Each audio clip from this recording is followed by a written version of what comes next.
ามเพิ่นก่อนเด้อเห็นเพิ่นย่างออกมาปิดแล้วบ่เป็นหยังเฮาก็คุ้มครับเพิ่นปิดละวันนี้เฮาก็จะได้คุ้มครับว่าจะเอาเห็นอยู่ในจุดนี้นี่สังเกตเป็นปากถ้ำดำๆอยู่หั่นเห็นบ่พุ่นเป็นครั้งแรกที่ว่าทะลุมาจุดนี้นะที่จริงแล้วข้าพเจ้าก็ไปในเส้นทางหลักคือที่เห็นอยู่แหละเป็นสบายดียินดีต้อนรับเข้าสู่ช่องวิถีลาวทั่วไปมื้อนี้จะนำพาผู้ชมไปรับชมสถานที่ท่องเที่ยวทางด้านวัฒนธรรมนั่นก็คือถ้ำช้างที่ขึ้นกับบ้านถ้ำเมืองท่าแขกแขวงคำม่วนตอนนี้ข้าพเจ้ามาอยู่เรียบอยู่แคมป์เส้นทาง12นี่ก็ที่เห็นรถแล่นอยู่ใน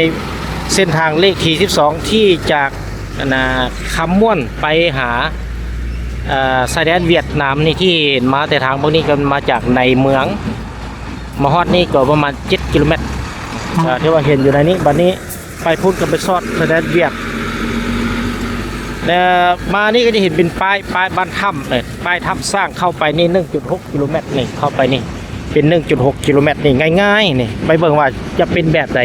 ในยามฝนข้าพเจ้าก็บอกเคยได้พา FC มารับชมจักเชื่อมื้อนี้ซ่องวิถีลาวทั่วไปก็ได้มีโอกาสได้พาผู้ชมมารับชมนี่ก็ถือว่าถนนหนทางคือที่เห็นอยู่ในนี่บ่สังเกตเบิกจุดที่รถมาพ้นก็ถือว่าเป็นรถขนส่งสินค้าซึ่งเป็นเส้นทางยุทธศาสตร์ส่งสินค้าจากประเทศที่1ไปหาประเทศที่3เลยนี่วันรถแล่นวุ่นวันตลอดเลยบัดนี้ไปเข้าไปนำกันว่าจะเป็นไปได้ตรงไหนgo ไปเบิ่งถ้ำสร้างไปเบิ่งสร้างฮ่านี่การที่ว่าออกนี่ไป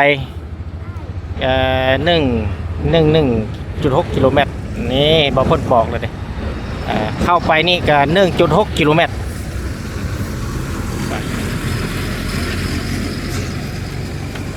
ต้อง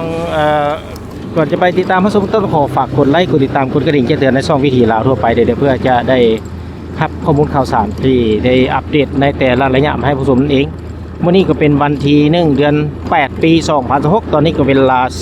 16:25 นาทีคือว่าใหญ่ค่ำค่ายค่ำลงแหลงก็ใช้เวลาว่างๆที่ว่าจะพาไปเบิ่งโอ้ถือว่ามายามฝนนี่ก็เป็นอีกหนึ่งสถานที่หรือว่าบรรยากาศสวยงามสองฝากเบื้องซ้ายเบื้องขวาก็มีเงินพ่อแม่ประชาชนและนอกจากนั้นแล้วไปเบิ่งก็จะมีต้นไม้เขียวงามเพราะว่าในฤดูฝนเนี่ยพูนทำสร้างอยู่ไกลๆพูนเห็นปะพูนไกลๆเห็นปากถ้ำเพิ่งจึงดำๆอยู่คนน่ะนั่นแหละเขาจะไปจุดนั้นเห็นปะสังเกตเขาจะไปจุดนั้นไปเบิ่งว่าจะเป็นแบบไหนไกลๆคนแหละ1.6 กิโลห่างจากถนนหมายเลข 12B หมายเลข 12นี่มาฮอดจุดนี้ก็เป็น4 แยกเลี้ยวซ้ายก็ไปฮอดถนนคือเก่าเลี้ยวซ้ายไปนี่ส่วนเลี้ยวไปทางเบื้องขวานี่ก็จะไปสอดคนละในขอบเขตบ้านเชียงแหวนแล้วก็สอดพ้นทางพระธาตุเมืองเก่า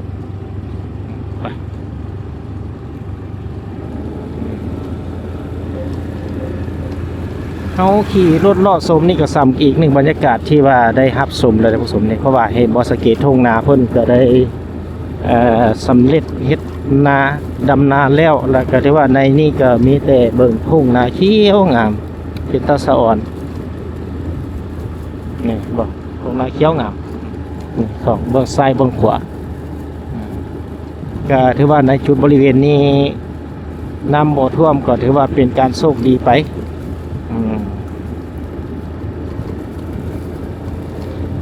ที่ว่าในขอบเขตพ่อแม่ประชาชนที่อยู่ในบ้านถ้ำอาชีพหลักๆคือเป็นเฮ็ดนา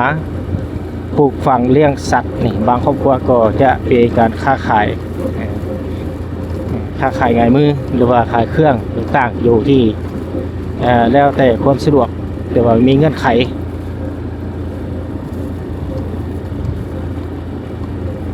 สีแรงๆเบิ่งมื้อนี้ก็เป็นสีมืดๆเป็นน้ำเฟื่อเต็มฟ้าก็เลยว่าเบิ่งว่าบรรยากาศจะเป็นแบบใดก็ใช้เวลาว่างๆนี่แหละมานี่ตอนนี้ก็เดินทางมาฮอดขอบเขตบ้านถ้ำเป็นทีเรียบร้อยก็มีเงินพ่อแม่ประชาชนก็ได้ขยายก็ได้ปุ๊กออกมาฮอดจุดนี้แล้วนะในเมื่อก่อนก็ถือว่ายังบ่ทันมีเงินออกมาอยู่จุดนี้หลายปานนี้มาในปี 2026นี่ก็ถือว่าช่วงวิถีลาวทั่วไปก็ได้เป็นโอกาสหนึ่งที่ว่าได้นำพาผู้ชมมารับชมอัปเดตในช่วงฤดูฝนนั่นเอง ก็ทิวทัศน์ธรรมศาสตร์ถ้ำสร้างนี่ก็ถือว่าเป็นอีกหนึ่งถ้ำที่อยู่เบื้องหลังวานถ้ำนี้เองก็ถือว่าผู้คนที่อาศัยอยู่ในนี้ตื่นมาก็จะได้ชมภาพธรรมศาสตร์ที่อยู่ทางเบื้องทางหน้าที่เห็นอยู่ในนี้เห็นบ่ก็ถือว่าไปเบิ่งว่าจะยังมีนักท่องเที่ยวไปบ่หรือบ่ที่จริงแล้วถ้าว่าเฮามาในมื้อที่เข้าพรรษาหรือว่าเป็นงานบุญคนก็จะหลายเลยผู้สมมุติก็ถือว่าโดยเฉพาะแม่นปีใหม่ลาวก็มีผู้คนไปกสักการะบูชาไปกราบไปไหว้พระสงฆ์พระที่อยู่ในถ้ำนั่นเองตอนนี้ก็ถือว่าเข้ามาในกลางหมู่บ้านนะก็เบิ่งไปตามป้ายว่าจะมีป้ายเข้าอยู่ทางเบื้องทางใดก็เบิ่งน้ำกันนี่โอ้หมอตินี่ก็เข้ามาแล้วก็จะเห็นป้ายมาสังเกต200 เมตรนี่ก็จะเห็นป้ายอยู่ในนี้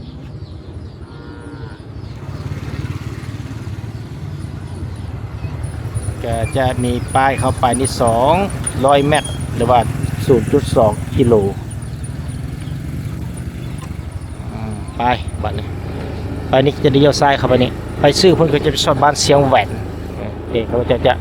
เข้าไปบางนี้นี่ก็จะเป็นปากถ้ำเข้าไปนี่หรือว่าเพิ่นปิดระบบอะไร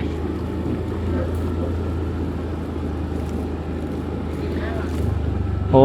มาฮอดนี่ก็ถือว่าเป็นแม่น้ำเป็นแม่น้ำอยู่หลังบ้านเลยนี่เป็นน้ำธรรมชาติแล้วเพิ่งเฮ็ดแบบกล้วยจมข้ามมาเนี่ยโอ้งามธรรมชาติแต่ว่าตอนฝนตกในน้ำท่วมหมดพุ่นเลยลูกเบิ่งสังเกตเบิ่งขอบน้ำโอ้สงสัยปิดแล้วเด้อนี่เด้อสงสัยปิดแล้วเด้อเพราะว่ามาข้ามโพดผู้ชมเอ้ยก็ถ้าว่าปิดแล้วก็บ่เป็นหยังก็จะมาลอกเอาแต่ขอบเขตนี่แหละ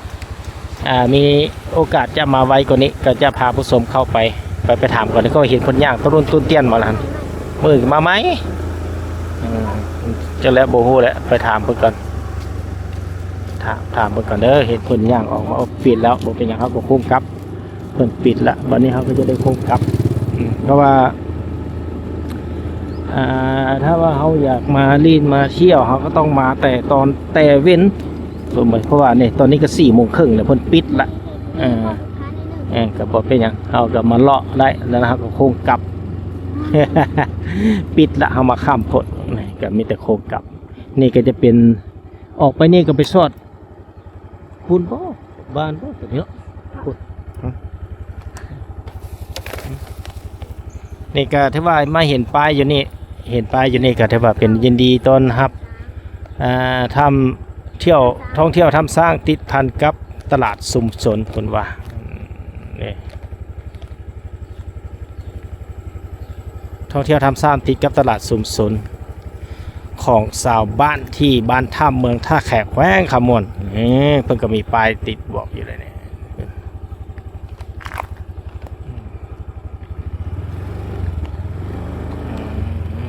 นี่พอได้เขาก็คงกลับเลยนี่ก็ถือว่านี่เอาเป็นภาพบรรยากาศรอบนอกตอนต่อไปจะพาผู้ชมเข้าไปเบื้องใน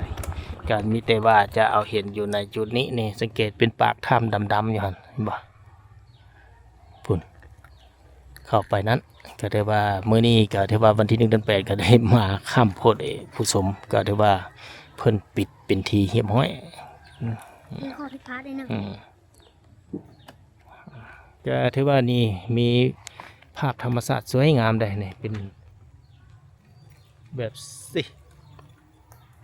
ไปเดินทางต่อไป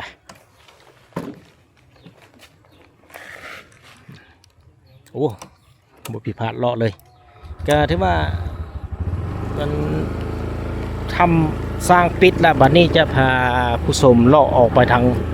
บ้านเสียงแหวนแล้วก็จะได้โค้งกลับบ้านได้บัดนี้ถือว่าบัดนี้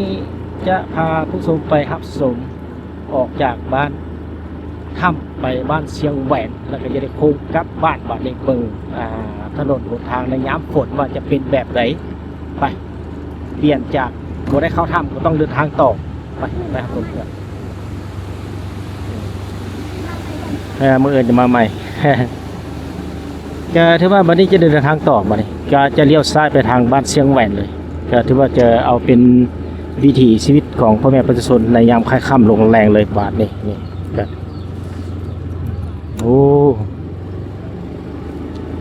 เป็นอีกหนึ่งบรรยากาศดีแต่ผู้ชมได้สังเกตบ้างไหมตามหมู่บ้านที่อาศัยอยู่ตามนี้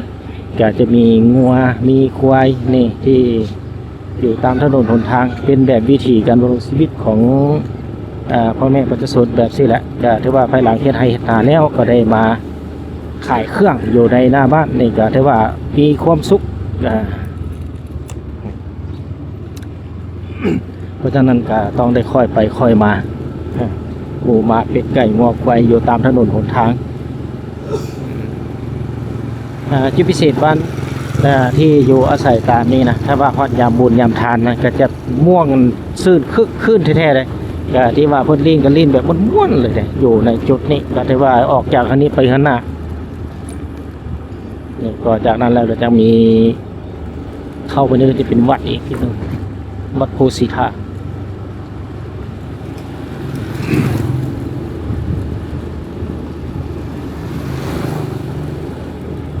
ก็เลยได้เลาะหมู่บ้านผู้ชม บ่ได้เห็นถ้ำเลยตอนต่อไปถ้าของวิธีเราต่อไปก็จะได้นำพาผู้ชมไปรับชมอีกจะว่าต้องมาแต่สวยต้องมาแต่สวยเพราะว่ามื้อนี้4:30นเพิ่นปิดเลยถ้าว่ามีแขกคนนี่ก็จะฮอด17 โมงหรือว่า5 โมงพุ่นแหละอาจจะบ่มีแขกคนเข้าเลยปิดแล้วเพิ่นก็มาเพราะว่าอยู่ในจุดที่ว่าพ่อแก่เนี่ยโฮมเพิ่นไปเฝ้าอยู่ในถ้ำนะเพิ่นก็ได้มีการพัดเปลี่ยนกันในแต่ละมื้อนั่นเอง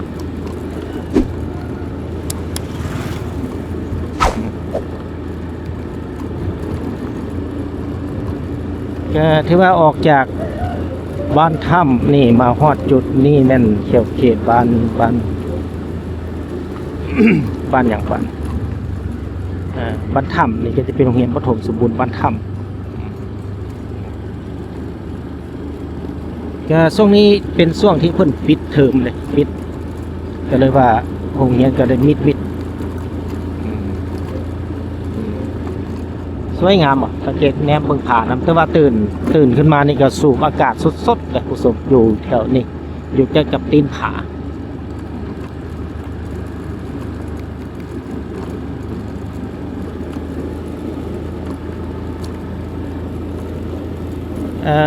บาทนี้ก็จะ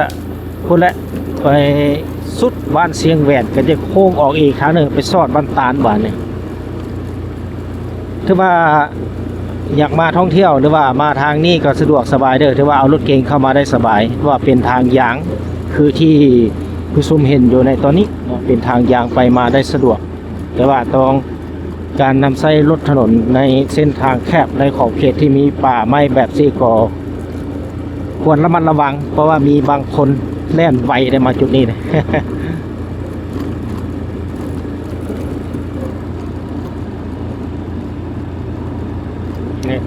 ออกจากบ้านท่ามาฮอดจุดนี้ก็จะเป็นบ้านเสียงแหวนเป็นบ้านเสียงแหวนนี่จะมีป้ายก็เป็นบ้านเสียงแหวนก็เทิงนาเพิ่นเขียวงามดีเลยพวกนาพอดีเข้ากำลังต้นเข้ากำลังเขียวตอนนี้แต่ว่าสมทุ่งนาไปนำ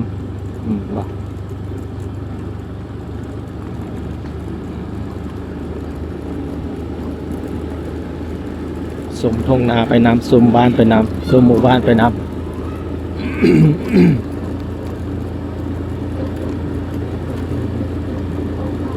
นกย่าง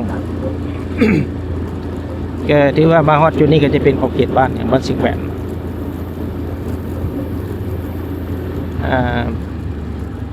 บ้านเสียงแหวนแล้วก็มาจุดนี้ก็จะเป็นบ้านถ้ำงัวถ้ำควนงัวแต่ข้าพเจ้าจะบ่ได้นำพาผู้ชมเข้าไปเบิ่งเพราะว่าเพิ่นปิดแล้วแหละ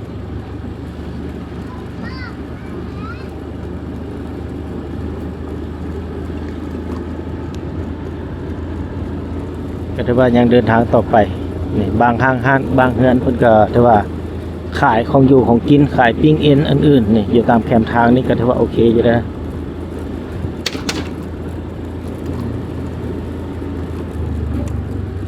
ก็ต้องขอขอบใจ FC ทางภายในและต่างประเทศที่ช่วยเสียสนับสนุนช่อง YouTube วิธีลาวทั่วไปเบิดโทษงามบ่สมเนี่ยเป็นทงนาก็จะเห็นพ่อแม่ประชาชนเพิ่นก็เลาะทงให้ทงนาของเพิ่นและคือเห็นอยู่ในตอนนี้เห็นบ่แต่ว่าตื่นมาได้สมทงให้ทงนา ก็ถ้าว่าอีกหนึ่งบรรยากาศได้ข้าพเจ้าก็เฮ็ดให้เฮ็ดนาคือกันตอนอย่างน้อยอยู่ทางแขวงเชียงขวางแบบซี่แหละถ้าว่าหัวแรงๆมาก็ได้เลาะเบิ่งให้เบิ่งนาเบิ่งน้ำนาประมาณนี้เดินทางต่อไป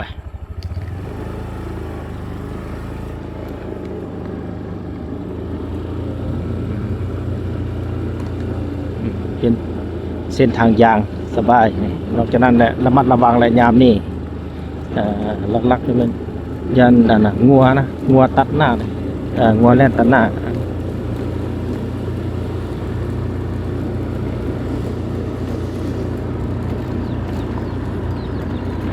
ตอนนี้ก็ได้เดินทางมาฮอดของเขตบ้านเล่างัวบ้านออกจากบ้านเซ็งแหวกยังมีป้ายเมื่อกี้ท่านเขียนเป็นป้ายบ้านเล่างัวเนี่ยออกนี่เป็นบ้านเล่างัว บรรยากาศสวยงามคุณผู้ชมไหมให้ข้ามยามแรงขี่รถเลาะโอ้แบบสิ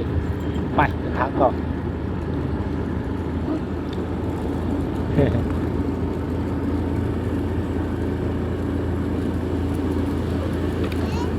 ก็จุดนี้เห็นบ่มีคางซิกแซกงกแงกแงกไปนี่นี่ระวังนี่ ยังก็จะขี่รถไว้มื้อนี้กับฟ้าบดแน่ฟ้าบดได้แต่ว่าฝนบ่ตกถ้าฝนตกคือว่าจบข่าวเลยบ่ได้มาเอาภาพบรรยากาศแบบนี้มาให้ผู้ชมได้รับชมซ้ำก็เลยว่าฝนบ่ตกฟ้าบดแต่พอมาได้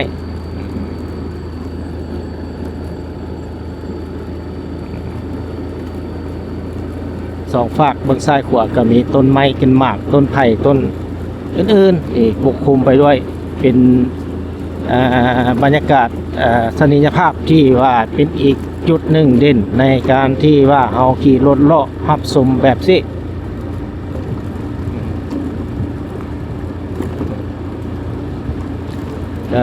อีกที่หนึ่งก็ท่องวิธีเราทั่วไปก็จะพยายามจัดสรรหาบรรยากาศที่ว่าแบบสดๆแบบเรียลไทม์พยายามอัปเดตมาให้ได้ชมในแต่ละระยะที่พอที่มีเวลาถ้าบ่มีเวลาก็ถือว่าบ่ได้รับชมผู้ชม ก็ใช้เวลาว่างๆนี่แหละมาเลาะมาชมแบบนี้แต่ว่าแบบเอาแท้ๆเขาก็บ่มีเวลาเช่นกันเนี่ยเขาก็ไปเฮ็ดเวียกวิชาเฉพาะเขา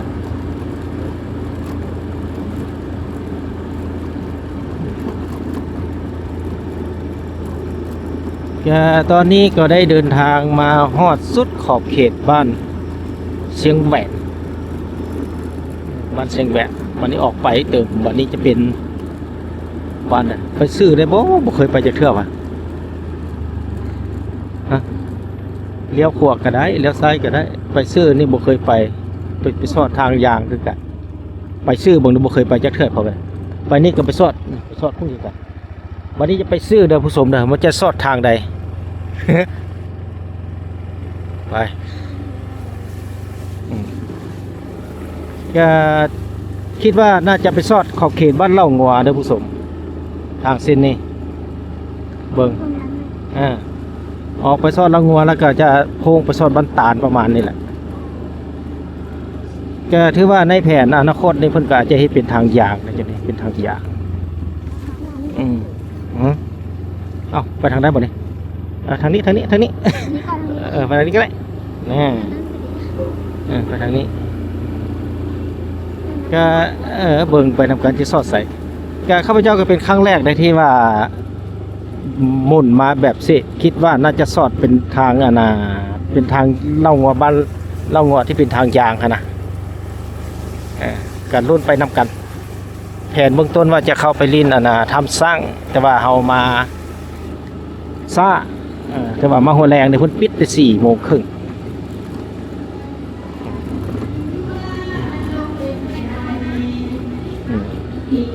โอ้มีหมู่ฝูงงัวอยู่หน้าบ้านในแบบนี้แต่อยู่บ้านข้าพเจ้าเองคืออยู่ทางเชียงขวางคือกันในยามเฮ็ดให้เฮ็ดนานี่มันก็มาแบบนี้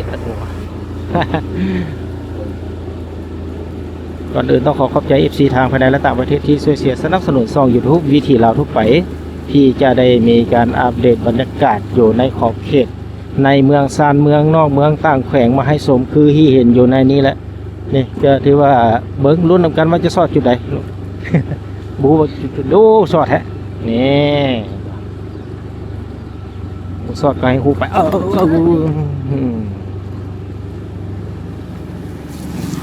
มาสอดละเห็นทางยางละบ้านเรางัวมาสอดบ้านเรางัวบ้านนี่ออกทางยางแล้วก็เลี้ยวขวาเข้าไปเพื่อจะไปสอดบ้านตาลเป็นครั้งแรกที่ว่าทะลุมาจุดนี้นะที่จริงแล้วข้าพเจ้าก็ไปในเส้นทางหลักคือที่เห็นอยู่แหละเป็นทางยางก็แหละเป็นทางยางนะต้นนี้นี่เฮานี่เลี้ยวไปก็ไปสอดบ้านอาณาเส้งแหวนนี่กระบูเส้งแหวนเขาก็เลี้ยวขวาไปที่ออกจากเล่างัวไปแล้วก็จะเป็นบ้านอาณาตาลจุดนี้ก็จะเป็นขอบเขตบ้านเรางัวที่เห็นอยู่ในนี้สังเกตเบิ่งก็ถือว่าอีกหนึ่งบรรยากาศเป็นอีกหนึ่งบ้านที่ได้เป็นทางเพิ่นก็ได้ก่อสร้างเป็นทางยางมาฮอดเรียบร้อยนี่จุดนี้เพราะว่าก่อนจะเกิดมีทางยางเส้นนี้มานี่ก็สืบเนื่องมาจากที่ว่ามีโครงการการลงทุนของทีมที่เฮ็ดโครงการปลูกฝังและอื่นๆที่ขยายโครงการอยู่ขอบเขตบ้านเซิงแวดนะก็เลยว่าเฮ็ดให้เส้นทางนี้เมื่อก่อนจากทางดินแดงกลับกลายมาเป็นทางยางที่เห็นอยู่ในนี้ก็ถือว่ามีผลประโยชน์สูงสุดที่ว่ามีบ้านพ่อแม่ประชาชนที่อาศัยอยู่ตามขอบเขตโดยเฉพาะบ้านเชียงแหวนเล่างัวบ้านตาลนี่ก็ได้มีผลประโยชน์ในการนำใช้เส้นทางนี้ก็สะดวกสบายขึ้นนั่นเองก็ต่อไปก็มีติดตามมึงว่าในอนาคตนี้อาจจะมีการขยายจะมีผู้คนมาอยู่เดี๋ยวมาตั้งที่ฐานอยู่นี่เพราะว่าเส้นทางไปมาง่ายได้สะดวกเลยแต่ทางซอยเข้าไปนี่ก็ถือว่ายังเป็นทางดินแดงแต่บอกไม่ยังเพราะว่าเป็นทางลักๆมาผ่านบ้านแบบสี่ละ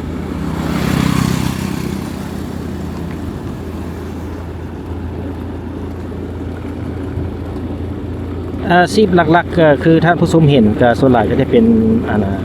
เฮ็ดนาเฮ็ดสวนปลูกฝังเลี้ยงสัตว์ส่วนให้นี่ก็คือที่จะบ่หลายถ้าลงมาทางภาคกลางภาคใต้เนี่ยถ้าเฮ็ดให้ส่วนใหญ่จะเป็นเฮ็ดนาแหละเฮ็ดนาปลูกฝังเลี้ยงสัตว์เป็นอาชีพหลักๆของพ่อแม่ประชาชนอยู่ในนี้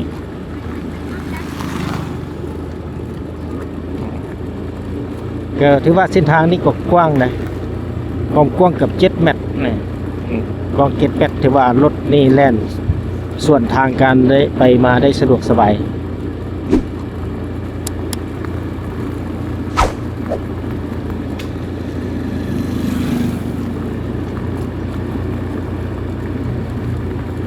นี่ก็จะเป็น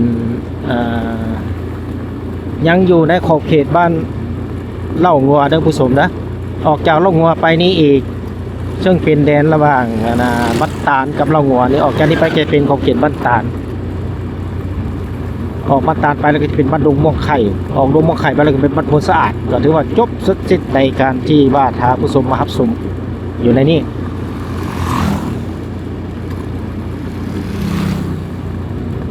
ก็พอได้ชมได้เบิ่งได้แยงได้ผู้ชมคือว่าในยามในมายามฝนนี่เพราะว่ามันเฮาจะได้เห็นทิวทัศน์ว่าจะเป็นนั่น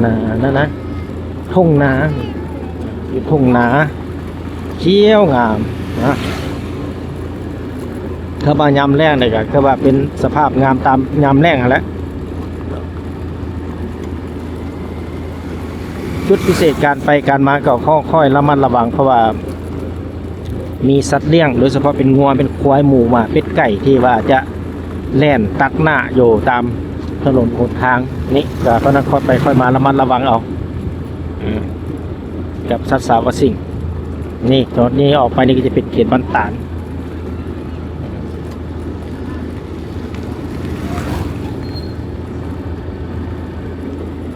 ก็ถือว่าเขาเป็นงานบ่นี่งานมีงาน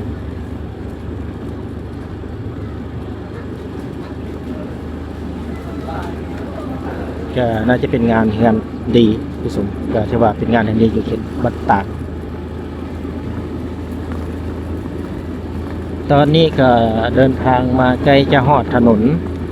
หมายเลข12นี่ก็ถือว่าจะไปฮอดจุดเริ่มต้นของวิดีโอนี่แหละ ก็ถือว่าเป็นอีกหนึ่งจุดที่ว่าได้รับชมในเส้นทางเส้นนี้นี่ภายหลังที่ว่ารถแล่นไปไล่มาหลายครั้งแล้วก็ได้ว่าเฮ็ดให้ยางนี่มันแจบลงเติมแล้วที่ว่าสวยงามระบาดนี่ตอนเพิ่นปูทำอิฐพอเป็นหินเม็ดหยาบโอ้ทางนี้น้ำรุ่นบ่หรือว่านี่หรือว่าเชือนออกเป็นน้ำรุ่นวางนึงหั่นบ่